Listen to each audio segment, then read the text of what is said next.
Well, hello, everybody. Thank you so much for joining us. It is another fabulous Monday night, and we are so very excited to have back with us on our Hello Chores, Sarah Heimlich. Welcome back, Sarah.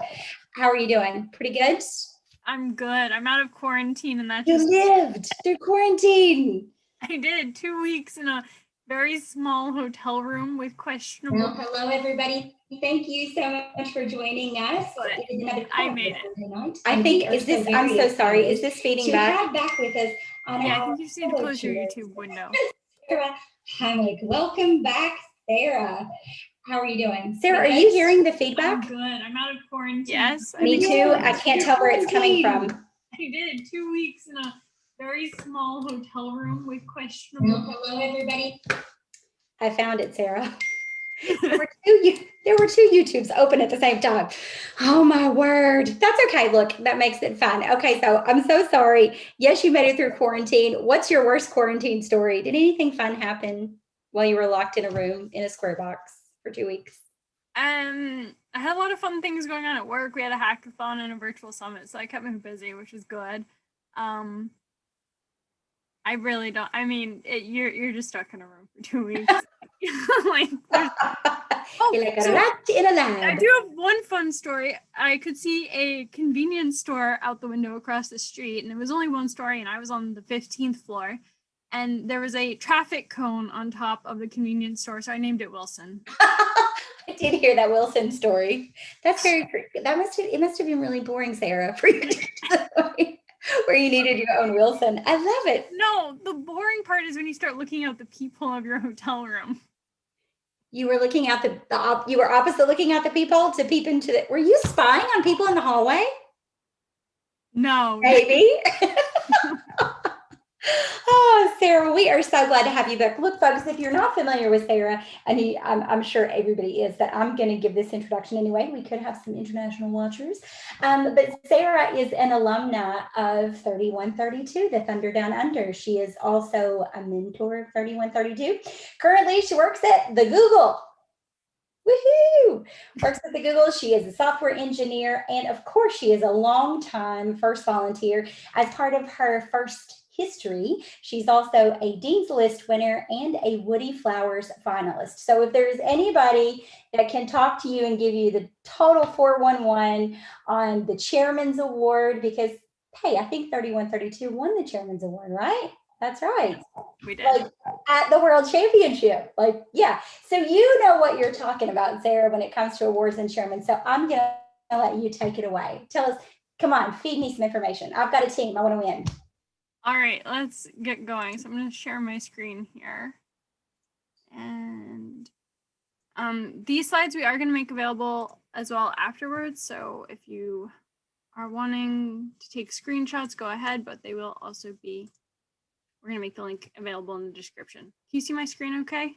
I sure can. You're coming through. I skipped forward a few slides. That's all right. Yep, there you go. So, hi, everyone. As Wynonna said, I'm Sarah. I'm really excited to be back and get to share with everyone today. I missed the First Australia family, and it's good to be with you all virtually. So who am I? Wynonna did give a bit of an introduction, but I like to throw up this slide with just a lot of clip art. So some things Wynonna didn't mention. I am a huge Jane Austen fan. I love Brooklyn Nine-Nine and Downton Abbey. So if you ever see me at an event, please talk to me about those things. I play the harp. I used to be a competitive dancer, and in my free time, I really enjoy hiking in the Bay Area now. Well, when I was there, I'm back now, but anyway. All right, today's agenda. So I've taken two presentations I've given before and kind of smushed them together for you today. So we're going to start with part one, which is the big questions. This is a talk I've given at Spartan Series and Capital City Classic. I think those were recorded if you want to go find longer versions online. And that's going to look at the big questions behind outreach. So we're going to be talking about what should your team be doing, how do you get started, and how do you get more people involved? Those are the three questions I get the most when talking about outreach. Then we're going to have a short break for any questions. So if you have any, please make sure you put them in the chat, and Gordon will be making sure we get to those. Then we're going to go into part two, which is on the new and improved Chairman's Award. We're going to be going over the changes to both the executive summary and to the definitions. And if you don't know what that means, don't worry, we'll be talking about it more later. This is also a talk we've given before. There's a group of us in the Hall of Fame who've been going around giving this, and I'll be giving links as well to those later on. So if you want to go see more expanded versions with a wider array of Hall of Famers, you can do that then. All right, so with having said that, let's get into part one. All right, before we get started though, I always like to put up this disclaimer, which is sometimes, I know before, a long time ago, I would have thought that I knew something that I didn't know. I don't know anything more than you know. These are just some tips and tricks and philosophies that we've used in the past and worked well for us. And as you'll see, one of the themes of this first part of the presentation is that you need to go and find what works for your team. But these are just some principles that hopefully you can use and leverage to get going faster. All right, and my second thing that I like to say all the time is that if you're doing chairmans to win chairmans, then you aren't doing chairmans. That's sounds a little strange at first, but what I really mean is that the Chairman's Award is about culture change. It's not about winning an award. So if you're simply going and doing outreach events so that way you can win the Chairman's Award, well, then you're not actually doing chairmans because you're not out there to change the culture. So you need to really focus on what is your focus as a team and do a little bit of introspective looking and make sure that you are in it for the right reasons. All right, now let's get into the meat of this. My first question, what should we do? If you look at the Chairman's Award, a big part in the description and the old executive summary and in the new is measurable impact. You'll see these words over and over again. You'll hear the judges say them. It's a really, really big theme. So you need to be thinking about how are you going to have impact and then how are you going to measure it? We had this saying on 3132, and it's an American saying, it comes from an old Wendy's commercial. American Wendy's, the fast food chain. And these three old ladies would be eating a burger from one of Wendy's competitors, and they'd open up the bun and there wouldn't be a whole lot. There'd be a very tiny little beef patty, and they'd say, "Where's the beef?" And it was because at Wendy's, they have square, not round patties, so you got more. Anyway, we would say, "Where's the beef?" And it goes back, except we meant, where's the impact? We were looking always for if there was impact to a program. And if there wasn't impact, we would cut the program or we would look at changing it so we could have a bigger impact. Because again, that's what the Chairman's Award is about. It's about having a sustained, measurable impact.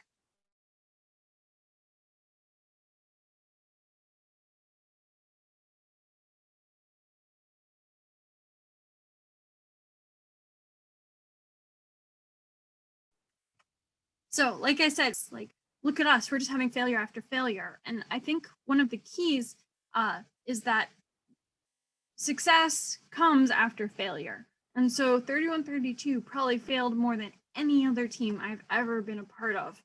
We had First Step and First Date. These were two programs where you probably haven't heard of them. They did not go far. They were cool ideas, but they didn't work. And so instead of continuing to put resources and effort and manpower into them, we simply killed them.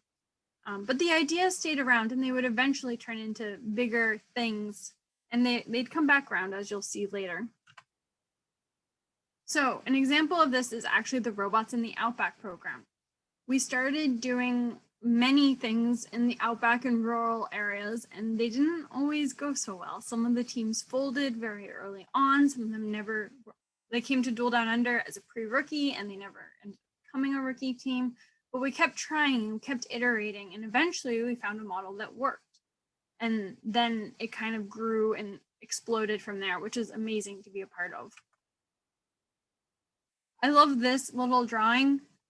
This goes exactly to what I was saying. You know, a lot of times you think success just looks like you see a start and you see a success, but in the reality, it's a really curvy path to get there. You're going to end up backtracking and going back places and all around. And that's okay. The key is to fail fast, but to learn just as fast. So when you kill a program, you want to say, all right, why didn't this work? What can we do differently next time? How can we make it better? What are we going to learn from this and bring forward to future programs that our team is going to do? This is one of my favorite sayings, and I particularly love it because we stole it, which I think is a little bit extra irony. This saying comes from 1678 Citrus Circuits. Steal from the best, invent the rest. And I think that really goes to a lot of what 3132 would do, is we'd look at really successful teams or companies and we'd see what they were doing, and we would not steal, but we'd be inspired, I think is a better word, by what they were doing, and we would try and learn from it and bring that into what we were doing. So for example, I think videos is something that, you know, we did really, really well back then.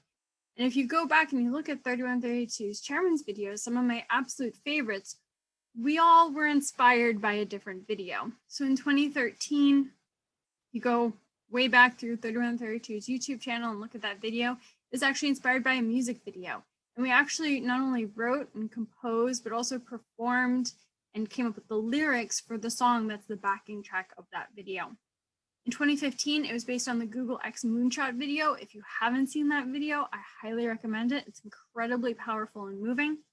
And in 2016, it was based on the Google Year in Search or Zeitgeist videos. We really went through a Google phase for a while.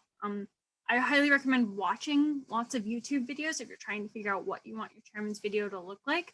There's some amazing content out there, and, you know, be inspired by it. All right, in 2017 in particular, we took this to, I think, a new level. We were inspired by this Nike ad. I'm not going to play it because we don't want to get this YouTube video taken down, but you can go and look it up. I put the title of it right there on the screen. And then if you go and watch that and then watch our 2017 chairman's video, you can see they have a lot of the same themes. They have the same style. They both have very upbeat music. They have this really punchy dialogue, voiceover. They have a little bit of quirky humor in them. And so we tried to bring that to it. The 2017 video was something that I can only describe as magic. Like, it was, I've never been part of a video like that before. We saw this Nike ad. We really liked it. We thought, all right, let's see if we can do this. And we wrote the script in, I think, an hour. And we said it was a first draft, and I don't think we ever changed it. Like, it just worked. We were a little concerned about the video because it wasn't a typical chairman's video. It was very different. And so we actually took a page out of the book of the robot side, and we did a prototype video. We used footage that was just available on YouTube. It wasn't all Creative Commons. Some of it was from other teams, but we just wanted to see if we could get something that worked. It was never going to be anything we were going to share with anyone. It was only about 30 seconds, but it was enough to convince ourselves that this concept really was going to work, and it was going to be something that we could take forward without putting in the full effort of making all the video and all that. The other thing I want to touch on this one is if you watch the video, a lot of the scenes in the video were shot specifically for that video. I think there's a misconception in the FRC community that your chairman's video has to be a documentary. It doesn't. That's nowhere in the description, right? When you watch a TV show or you watch an ad, you don't expect all those scenes to actually be real, right? You expect them to have been dramatized and use actors and all that kind of stuff. Now, we didn't use actors, but we did shoot a lot of those scenes, right? If you watch the video, there's footage of a car driving in a rural area. When we were actually going into the outback, we weren't, taking a drone with us and going everywhere. That'd be kind of crazy, but it was about dramatizing and putting forth the best video product we can. So I'd really encourage you to not think about what footage do we have as a documentary, but also what footage could we go and get that will make this the best possible video and make it entertaining for our audience. Because that's the point of the video, right? To entertain. All right, now at this point, I have to put in a warning. So a lot of the times when we say steal from the best, invent the rest, everyone gets really, really nervous and they go, oh no. If you look at teams, the best teams and chairmans, they're all going to China and they're all doing work with women. So now we got to go do both those things. And there's lots of work in rural communities. So we got to go there. And first LEGO League, you can't forget first LEGO League and the whole first progression. And oh my goodness, this is not what our team is about. Like, how are we going to do this? And if we did all these things, then surely a blue banner would follow. And if we go and do all these things and we don't get a blue banner, then Sarah, what were you talking about? I get out of breath just thinking about all of it. The point is not to do what the best are doing. The point is to be inspired by how they're doing it and to learn from that. In reality, you have to go and pave your own path. That's exactly what 3132 did, right? We didn't do what a lot of teams in FIRST were doing at the time. At the time, no one was going internationally.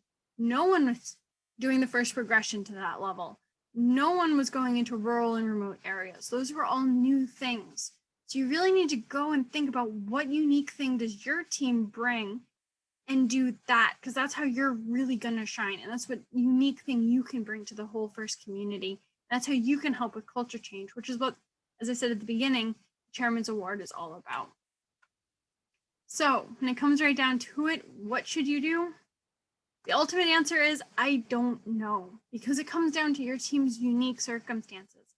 And I don't know those. It's about you guys looking at your circumstances and figuring out what's your special sauce. How are you going to make something that's really unique and give that to the community? So if I was going to put it all on one slide for all of my answers, here it is. You can take a screenshot, or I promise they'll be there again at the very, very end. All right, so now that we know what we want to do, how do you get started? Well, I think the first step is to evaluate. You need to look at your team's strengths and you need to look at your team's weaknesses. And there's a really, really great tool you can use to do this, and it'll actually come in handy not only for your chairman's submission and you're figuring out what you want to do for outreach, but also your business plan and your entrepreneurship award submission. So there's a tool you can use, it's called a SWOT, S-W-O-T analysis. This looks at your strengths, weaknesses, opportunities, and threats. Strengths and weaknesses are internal to your team, while opportunities and threats are external to your team. Obviously, strengths and opportunities are positive, weaknesses and threats are negative. This diagram really helps you kind of formalize in your head how this all comes together. So if we did one of these, I now mentor 971 in California as well, and we did one of these, and this is just a little snippet of it. So if you don't know 971, it's a team that has done very well on the technical side, very crazy robots, like some of the craziest in FIRST. Go look up their videos. They're pretty remarkable. Last year, 2019, there was a suction cup on the robot to pick up the balls, like just crazy stuff, right? Things that everyone else will say are impossible, 971 goes and does it. So we thought one of our strengths was technical knowledge. Our weakness, we're a Silicon Valley team. We have a really busy student and mentor body. Our mentors tend to be younger professionals, newer in their career, trying to make a head start there. And our students are very academically pushing themselves towards the highest levels. Opportunity, there are a lot of teams in Silicon Valley, not surprisingly. So we have a huge opportunity to reach out to them. And the threat was the prevalence of other events and STEM activities. Again, it's Silicon Valley, right? We're a stone's throw from the headquarters of Google, Facebook, Apple, NVIDIA, Netflix. Like all of those companies are constantly having great events. And so we have a huge threat in that we have a lot of competition for student time. All right, so if you look at that as our SWOT analysis and you know those 4 things, that can really help drive the direction of your outreach, because you want to capitalize on your strengths, you want to work to improve your weaknesses, and you want to take advantage of opportunities and work to overcome threats. So with this in mind, we created the Spartan series. So this is an event we've held now for 3 or 4 years. In 2019, it had over 200 participants coming along, which was pretty cool. And it's a chance for other teams in the area to come, and we give lots and lots of talks. They're all available online. You can go watch them on our YouTube channel. And it's just a way to share some of that technical knowledge with the broader FIRST community, both in California by having teams come along, as well as internationally and globally through the YouTube channel. So that shows you a little bit about how you can take that SWOT analysis to really examine your environment and come up with something unique to do. All right, the second thing is to engage, especially your students. I think a lot of times when we say outreach, a lot of students go, "Oh, no, I'm just here to build a robot. I don't want to do outreach." And I think it's because they think we're going to go to a soup kitchen and we're going to make a lot of stuff, a lot of food, or we're going to go and give a presentation, maybe like this one, or we're going to go and we're going to start a lot of first LEGO League discovery teams and they just don't want to deal with small crying children. Or maybe we're going to go talk to some news media and they don't like cameras. Or in the US, a very popular one would be doing a pep rally. And that's just not their thing. I think these are a lot of really great things. And if this is what your team is passionate about, I'd encourage you to do that. But for a lot of people, this isn't going to be what they want to do. And so instead of forcing this, I think we need to come up with a better model. I think that is a very broken model of, again, forcing outreach into this box of this is what's been done before. Instead, I think of this, instead of this kind of bossy, I have leadership skills, like this little meme, I think we need to go towards a much more collaborative approach. And this takes me to the next point of how do we get started, which is execution. One thing 3132 would always do is we'd have an outreach kickoff every season. And we would brainstorm. We may put 100 things up on the board. Some of them were never going to happen. I had many of those.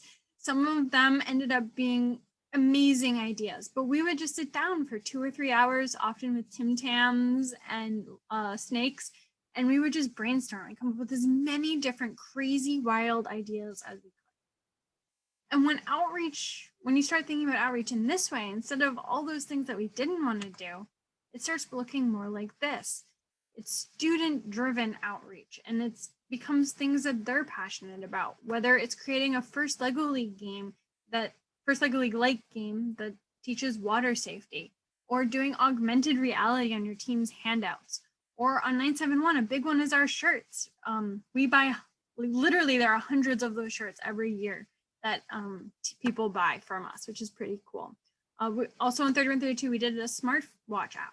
Like, it's just what the students are passionate about, and you end up having these much richer projects where everyone can engage with them because you're excited about it. And when you're excited about it, that comes through and you want to do it. So how do we get started? My 3 answers are evaluate, engage, execute. A little bit of alliteration for you there. All right, and now on to the final question. How do we get more people involved? Well, I think one of the keys to this is fun. If it's fun, everyone's going to want to be involved, right? So one of the things we did on 3132 a few seasons ago was we actually divided the team into 4 houses. They unfortunately were not called Ravenclaw, Slytherin, Gryffindor, and Hufflepuff, but they were nonetheless red, blue, green, and yellow. Each student was assigned to a house, and we had a mentor for each house as well. And every single Friday, we had fun Fridays during building competition season, so January through the end of April. And we'd all get there early, about an hour before the meeting, and we would play games. And they were often based on quiz shows. So a favorite on 3132 is Jeopardy! This is a US game show. It's a lot of fun. Normally, if this were not a virtual presentation, we'd play a little bit of it now, but unfortunately it's a little hard with Zoom and YouTube and the 20-second delay, so we're not going to. But I promise it's lots of fun. And all of the questions and answers would be based on both team history, first knowledge, team outreach activities, but it really created a sense of we're all in this together, we all know what's going on, we're all going to learn about it, and we're all going to be able to talk to the judges about it at an event. We also would just do kind of silly things. So one of those photos is for many years, we would go to Rotary and we would help run the sausage sizzle at their carols on the common in Ride. We had so much fun cooking so many sausages. You'd have to go home and get like 2 showers because the smell would like seep into your pores, but it was the best time. We'd sing carols as we were doing it and, you know, make a difference in some people's lives. We also, on one of our trips to the States for competition, we ended up going to a little ice cream stand and we just put it up on Facebook and we said, hey, if anyone's in the area and they want to come, you know, we're going to be here at this time. And we had about 10 other teams turn up, which was so much fun to get to meet so many different people. I think the other way you get people involved is not just by having fun, but by showing that you're making a difference in the world. And so you're probably wondering why there's a giant McDonald's logo on there. This comes back to another 3132 saying, which was supersize. We always wanted to take whatever we were doing and we wanted to make it bigger. We wanted to have more impact. We no matter what it was. So robots in the Outback quickly became robots around the world. And this took that same model and applied it in different regions. So in particular, we brought a first an FRC to the Navajo Nation in America, to very rural, remote areas in the Four Corners region. And getting to see that same model transfer to another part of the world and have an even bigger potentially impact there was really inspiring and something I think we were all really proud to be involved with. But that growth is something that becomes fun and it becomes really amazing to be a part of. And I think that draws people in as well. So I think when you look at this question, at the end of the day, it can come down to the same exact reason, why do we build robots? Well, because it's fun, because at the end of the day, we can, and who wouldn't want to do this, right? I mean, this is just amazing. Who gets these opportunities? It's crazy. And supersize. You always want to make it bigger and better, right? You want to do better than you did last year. And better is not necessarily competitively better. Better can just be, last year we scored 2 points and this year our goal is to score 10. Supersize for your team can look different. And I think every team should be striving to supersize on their efforts. All right, so this is the end of part 1. Here's the slide I promised I would have at the end. If you want to take a screenshot and get all those things, you can do that. There's my 3 questions and the answers. And with that, I'm going to open it up to questions. So I might stop sharing my screen. That way I can see things coming through. All right, and I think we're going to bring Gordon back now. I think Gordon does have a few questions from our fantastic watchers and listeners. Hopefully I'm back. Gordon, there you are. Hello. Hi, Gordon. Hey, Sarah. Welcome back to our land. It's good to be back. So I have a question from Team 4788. How do I know what to put in the chairman's essay and what to leave out? I feel like I never have enough space for all that I want to say.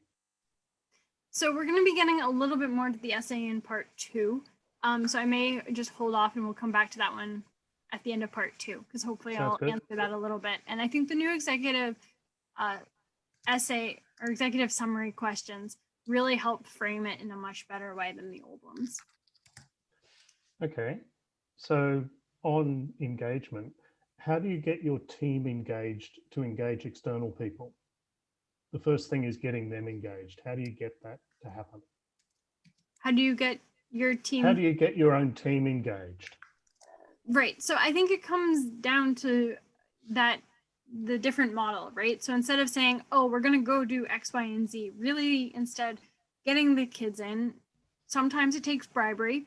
Pizza works well. My new favorite bribery tool in the US is Tim Tams, because they don't have them. And so they're like particularly good bribery tool. But anyway, here Pizza Works or Tim Tams, and just saying, hey, we're going to just get together and think of some things we can go do in our community. Like, what would be fun, right? What are you passionate about?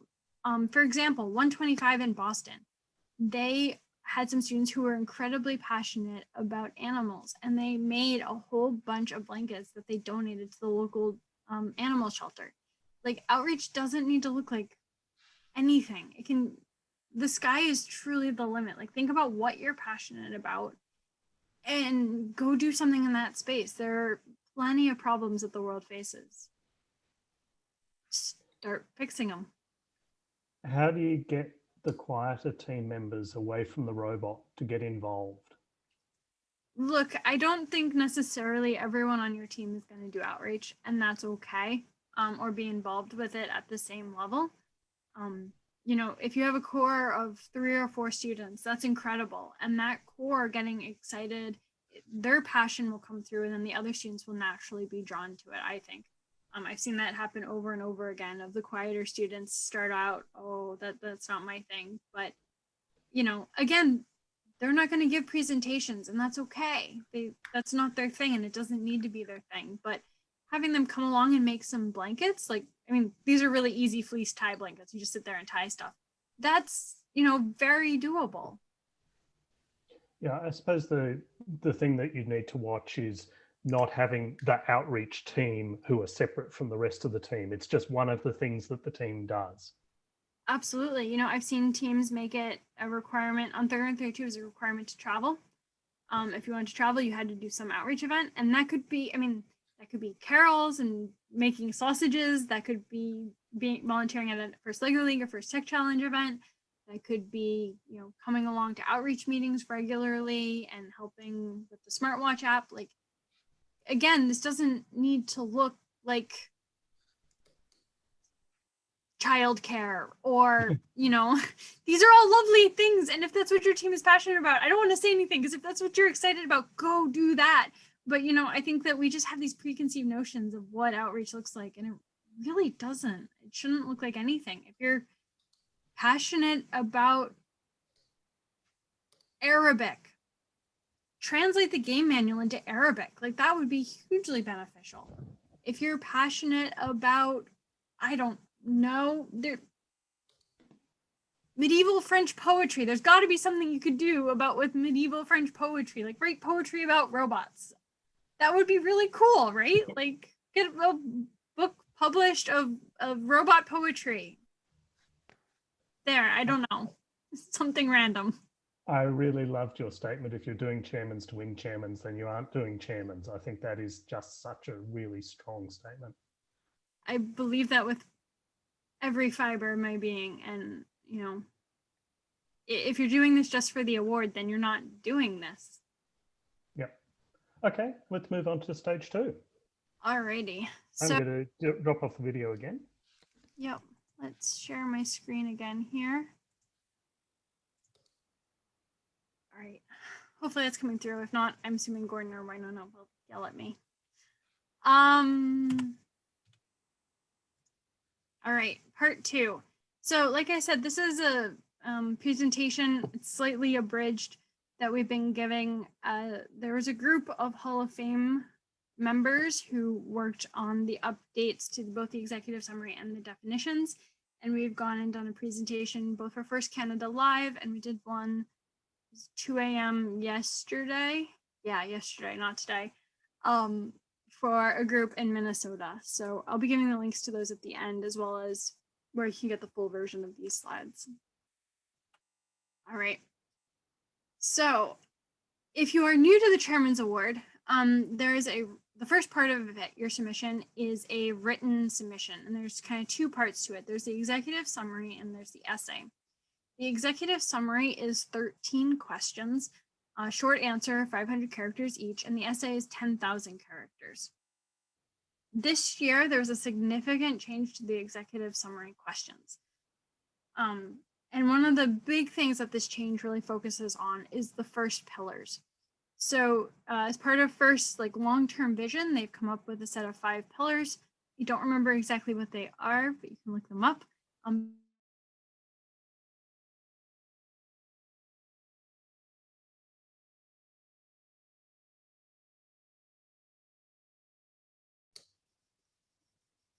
But there are things about like sustainability and across the board. And I'll be explaining more about that as we go through these questions. So what I'm going to do here is I'm going to go through each of the questions and how they changed from the old to the new. And then we're going to look a little bit at the definitions and how they changed. All right, so big overview on how the questions have changed. I kind of already said a lot of these things. There's just a lot more detail here. So if you want to look at this slide in more detail, you can. It'll be on the website, as you'll see at the end of all this. All right, so the first question. This one was basically just expanded. So you can see in 2020, it was briefly described the impact of the FIRST program on teen participants within the last 5 years. And in the 2021 version, this has just been expanded to give you a much better sense of what you could include in this question. A lot of teams just didn't know where to go. It's so open-ended. How do you even start? So going back to the question that I had in the middle about what should you be putting in your essay, I think that these new questions are a really good starting point for your team to reflect and to think about where you are as a team, and to really start thinking about the Chairman's Award submission in this sense of it's almost an annual report. It's a chance for your team to really look back on the past year and think about things. And so this is a good way of getting started. It's just to think about what has been the impact on your team. All right, second question. This is one that I'm really, really excited about, and it's subtle, but as you can see on the why, we do believe this is a major change. So before, it was just looking at what was the impact of the program on your community. Now we're asking the team to describe the community along with its unique opportunities and circumstances. And this I'm really excited about in the context of Australia. It's really easy, right, in metropolitan Sydney to go out and reach a whole lot of people. There's just a lot of people around us. That's a lot harder to do if you're in the outback. And this question gives your team, no matter which circumstance you're in, an opportunity to show the judges what your community is and how that frames the rest of your submission.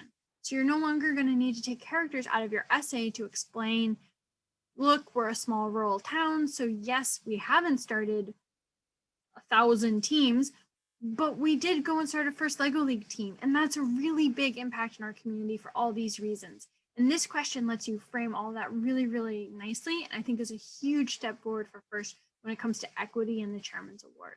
So I'm really excited about this one, especially for Australia. The third one.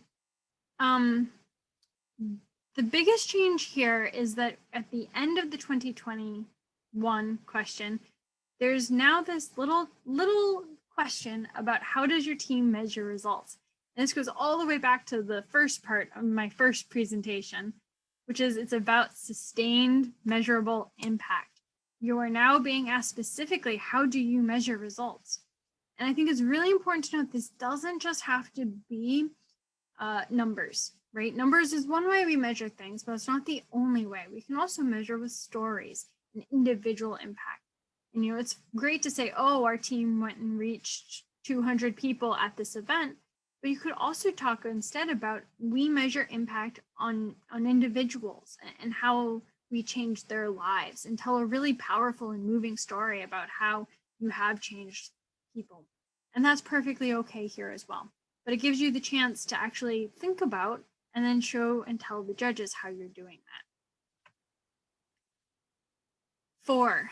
This one was just clarified a little bit to explain more what the judges were looking for.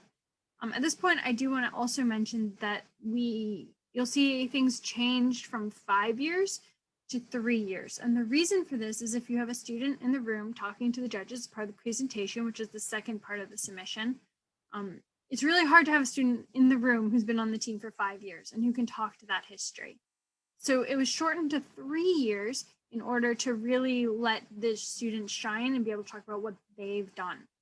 It is, of course, still looking across the history of your team, and all that is so important, as you'll see in a couple of questions coming up, but it was shortened time frame wise, just so that way the students could really be more knowledgeable and not have to go learn the entire team history to be a good chairman's presenter.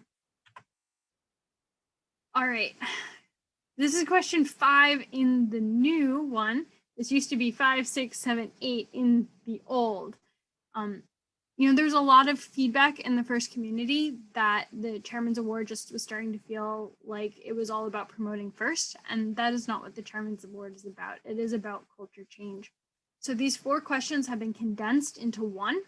I think also a lot of times teams were just saying the same thing in all these questions, and that's a waste of characters. It's waste for the team to have to say the same thing over and over again. It's also a waste for the judges to have to read it. There's so much that you want to be able to talk about.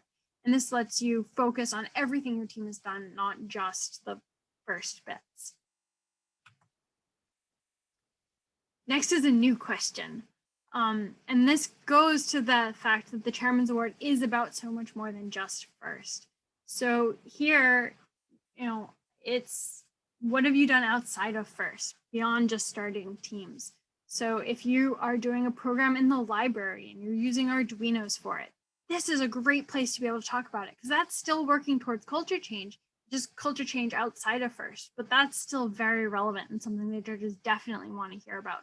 So there's now space to talk about that since we did condense those 4 questions.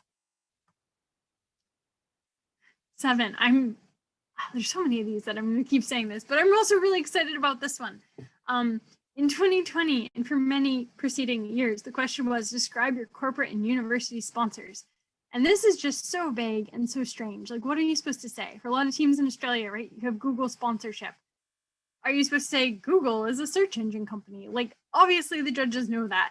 You don't want to waste characters having to say that. So instead, the new question is just tweaked a little bit to allow teams to be able to talk about what you do with those groups and what you've been able to accomplish together, which I think is just so much better and such a richer question. Really, really excited about this one. You no longer have to say Google is a search engine company. You can talk about what you're doing with them instead. Very happy. All right, 8, another new one. And this goes, I said a lot of this was about equity, diversity, and inclusion, and it goes to that in a nutshell. And it's about what is your team doing to address that? And I think a lot of the times, when we talk about ED&I, we immediately think women in tech.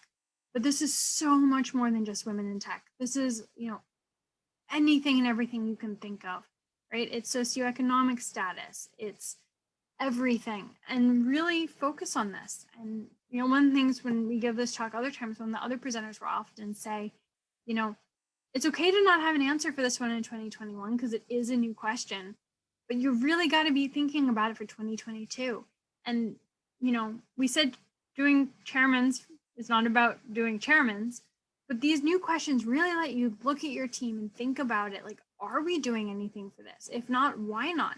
And it's going to make your team so much stronger. Study after study show that diverse teams do better than homogenous teams, right? They bring different perspectives.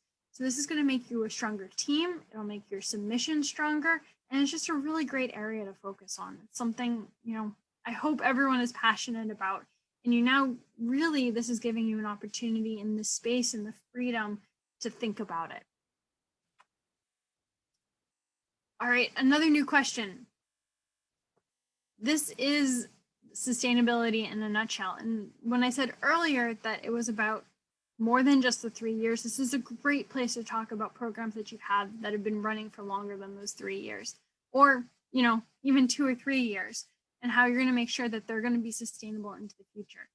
Creating a program this year and having it go away next year, that's okay in some circumstances, but oftentimes we want to see these programs, the longevity and the growth and the sort of track they're on, and that exponential growth or horizontal growth or whatever it looks like. This gives you an opportunity to talk about how you're making sure your programs are going to be there in the next 5 years. This one, very similar, 2021 to 2022, not a lot of difference, though it does focus on what are you doing that's innovative. So what are you doing that's different than what other teams might be doing? Another new question, and this one is, I think, going to be challenging for teams. And this is where I think that the new questions really are more on that annual report kind of thinking and mindset, and just a really good exercise for your team to do. Even if you aren't thinking about the Chairman's Award, these are great questions to be thinking about. And this one is, where does your team need to improve? Where are you weak? And what are you going to do to make it better? This comes back to that SWOT analysis we talked about as well, right? Like really looking at your team holistically and thinking about how can we constantly be improving. All right, this one is a toughie as well. There's some hard-hitting questions in these new ones. Look, at the end of the day, this question is really saying, why does your team deserve the Chairman's Award? This is a question that has often been asked in chairman's rooms, and now it's explicitly being asked in the executive summary. The Chairman's Award is about fulfilling the mission of FIRST, and that's what this question is saying. I think it's really important that, it's very easy to be humble. And I think that's something that we in Australia are very good at, right? Of, oh, we haven't done that much. But this is your opportunity to really put yourself out there and to tell the judges what you have done and what makes your team unique. That's why every team deserves the Chairman's Award, whether or not they get it. It's what makes you unique in the moment and what makes you unique in our community. And what's your special sauce? What are you bringing to the FIRST Australia community and the FIRST global community that no one else is? And that's what this one gets at. which I'm really excited to see how teams answer this one. This one was just expanded a little bit. It was, again, very vague in 2020 and prior years, and it was just expanded to give you a better idea of what you could put in here. Not a huge change, but it's there nonetheless. And this question is one that went away. Unfortunately, to make room for some of those new ones, things had to go. So, you know, if you're older than 5 years, you used to be able to talk about the broader impact your team had had since you were founded. I think that a lot of stuff that you would put in here, you can now put in the sustainability question or other matters of interest to the judges. So there's still space for it, but it's explicitly not there. This question, yeah, it's gone. You know, I don't have much else to say on it. All right, so that's all the new questions, and hopefully you can kind of see how they have this broader, more annual report, really just a good exercise for your team to do.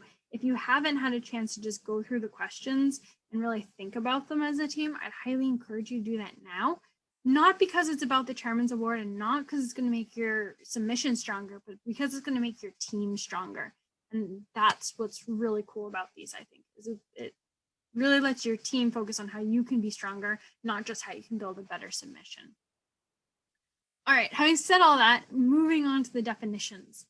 So these came about 2015, 2016-ish. The Hall of Fame sat down and realized that a lot of teams were using a lot of words and they meant them in different ways.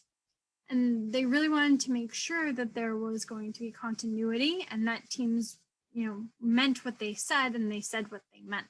So they came up with a whole bunch of definitions that are really helpful and just a guide for teams. Last year in 2020, we introduced the documentation form, which lets your team show how you are meeting each of these definitions, which is pretty cool as well. There's a slight update for the 2021 season. Mostly it's just a clarification in wording. Also, advocacy has been added as a definition. I don't think this is a huge thing in Australia, but I would encourage you to look at it and see it. It's a much bigger deal in the United States at the moment. But the biggest change I think that'll be relevant for teams in Australia is that we replaced the term assisted from event definitions. This is because there used to be, you could assist at an event and you could assist a team, and they meant different things, and that was just really confusing. So you no longer assist at events, you support at events, and this has a very similar definition to assist used to have. The definitions have changed a little bit, so I'd encourage you to look at them. Also, we added reference for how to use everything with the documentation form that I mentioned before.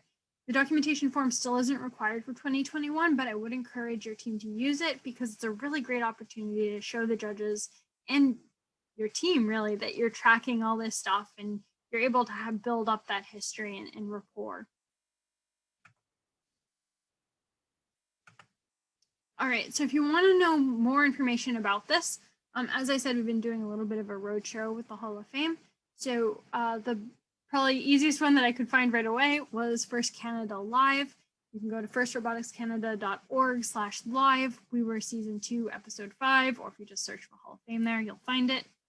You can also go to the Hall of Fame website, which is firsthalloffame.org. If you click on blog, you can see the full version of these slides there. And finally, if you want more information or more help, you can always get in touch with the Hall of Fame. We are firsthalloffame@gmail.com. And so with that, I am gonna open back up for questions. So Gordon, hopefully will come back here and I'll stop sharing the screen again. Okay, so I think we covered the question, but I'm just going to recap it. So it was Team 4788. How do I know what to put in the chairman's essay and what to leave out? I feel like I have enough space for all that I want to say. I think you covered that pretty well, and also the changes this year. Yep. There's also big changes. Sorry. Oh, there's some pretty big changes. I'm really excited about them. You know, I think they really reflect where the Chairman's Award has been for a number of years, and the questions just kind of got out of sync with the changes we've seen in culture. So Team 6063 said, I can't type fast enough because you're answering all my questions already. So well done.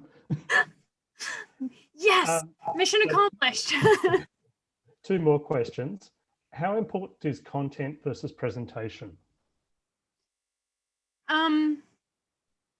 Both are important. I know that's not a good answer, but you know, like I review a lot of chairman's essays now, and I'm happy to do that. Get in touch with me if you would like me to. And there are definitely submissions I see where the content doesn't get to shine because the presentation is so poor. Grammar is important. I am a software engineer. I am not an English major by any stretch of the imagination, but if I'm struggling to figure out what your sentence means because the grammar is poor, that's the point at which presentation matters. If I'm realize the judges may read 10, 15 of these essays, it needs to be exciting and engaging, right? You don't want to be the one that they can't remember by the end. And, you know, if I review, I have a lot of teams ask me to review, so I may sit down and like review 5. And if at the end of your essay, I can't remember what you said, that's a red flag as well. So I can't say that, you know, content is king because presentation matters, but you kind of have to find that balance act, right? You also can't just go so far into presentation that it's all beautiful prose, but you're not saying anything. That doesn't work either. You got to find some middle ground. So I hate to not have a good answer, but my answer is both. I'm sorry. No, I think that's a perfectly reasonable answer. And the usual one is read it out to someone else, because that's where you pick things up. There is nothing better than reading something aloud to someone else. Also, like, you all have parents, and a lot of them have very amazing skill sets and great like careers, and they may not be technical, but this is a great place to say, hey mom, would you mind reading our essay? Hey dad, would you mind reading the executive summary?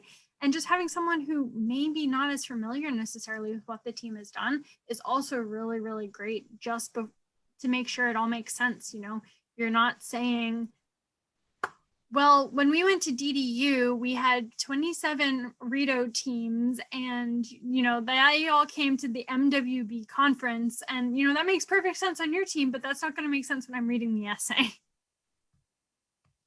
The other one is, do you have any tips on writing for primarily a US audience? You glanced across it, but is there certain things you can think about how to express yourself?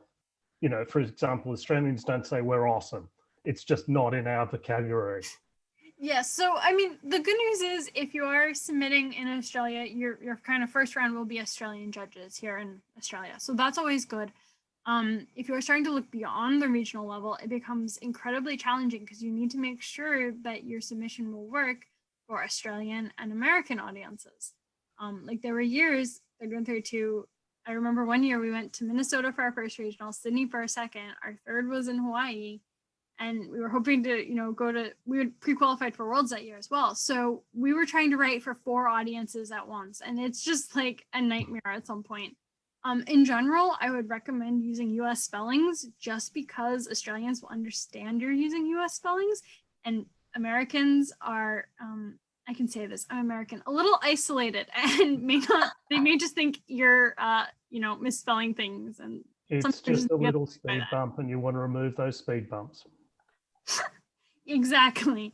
Australians are going to understand what you're doing. Americans aren't. So just use the American spelling. It's really easy in Google Docs or Microsoft Word to just change it to be US English and make sure you're spelling that way. I would just make sure you're not using any Australian colloquialisms. You know, you probably shouldn't say you're keen as mustard.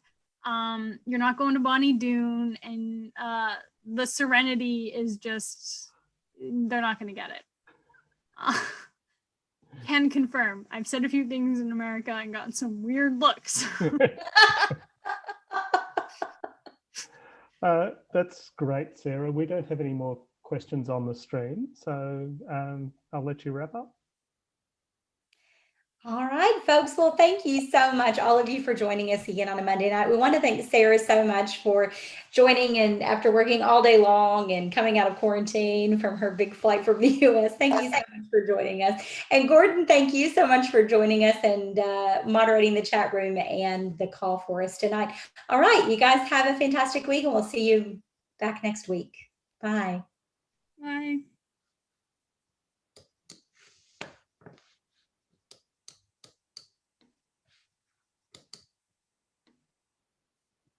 Oh, good. There we go. We're golden. Thanks, guys.